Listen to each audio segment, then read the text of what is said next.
far west, to the far east of Asia now, and reports from Japan claim that North Korea has moved some missile launchers into firing positions.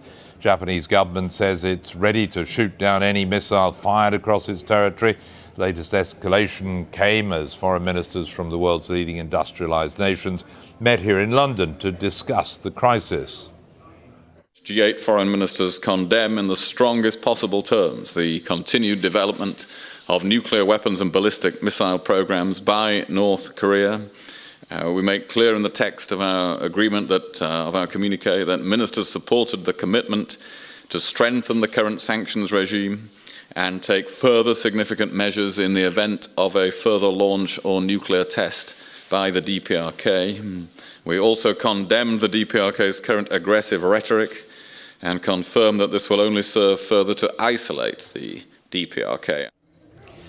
Japan, which lies within range of North Korea's missiles, has deployed interceptors around the capital, Tokyo. But for most people living there, the political and military tension hasn't affected their daily lives. Sky's Alex Ross is in the Japanese capital and sent this report.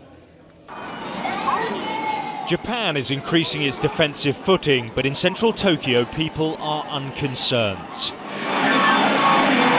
In this arcade, life and death is played out in a world of digital make-believe.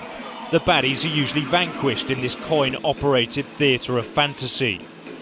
The owner, Tatsuyuki Machiki, has been around video games his entire working life. He believes the young North Korean leader is bluffing. Starting a war would be suicide. Kim Jong-un is very childish. What he's doing is very unpredictable. But who would do such a thing when the consequences would mean the destruction of his own nation? On the streets of Tokyo, there is no sense of panic or even a feeling that a conflict may break out.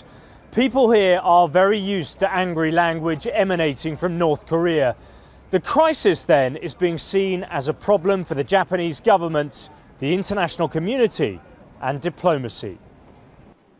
It's also a problem for the military. Batteries of Patriot missiles have been placed at strategic locations around the city in case North Korea carries out another missile test.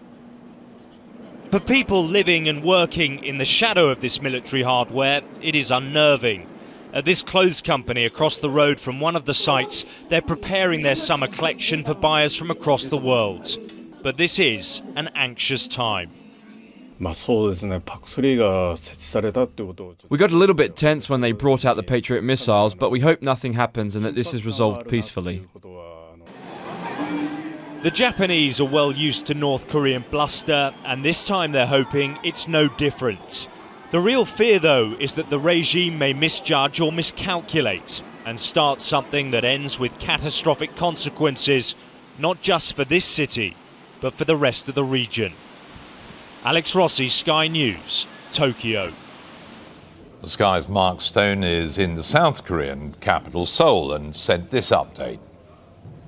Well, I think one thing is almost certain. Kim Jong-un is not going to back down now. There will be a missile test, perhaps a number of missile tests. If he wasn't to conduct them after so many weeks of rhetoric, he'd look pretty weak domestically and would look a bit of a fool to everyone else. So that will happen. The question, of course, is when, and the broader question, why? Now, Britain is very well placed, really, diplomatically. Britain has an embassy in Pyongyang. It's operating, and sources have told me that the British ambassador in Pyongyang has conducted several relatively high-level talks recently, meetings with foreign ministry officials, North Korean foreign ministry officials. That enables him to get a better sense, really, than anyone else can get about what it is that Kim Jong-un might be up to and why he's doing it. He can feed that all back into London, and in turn that can be fed out to other countries, just to get a clearer sense of why all this is happening and what Kim Jong-un's intentions are. Of course, domestically, they appear to be that he simply wants to shore up his own legitimacy,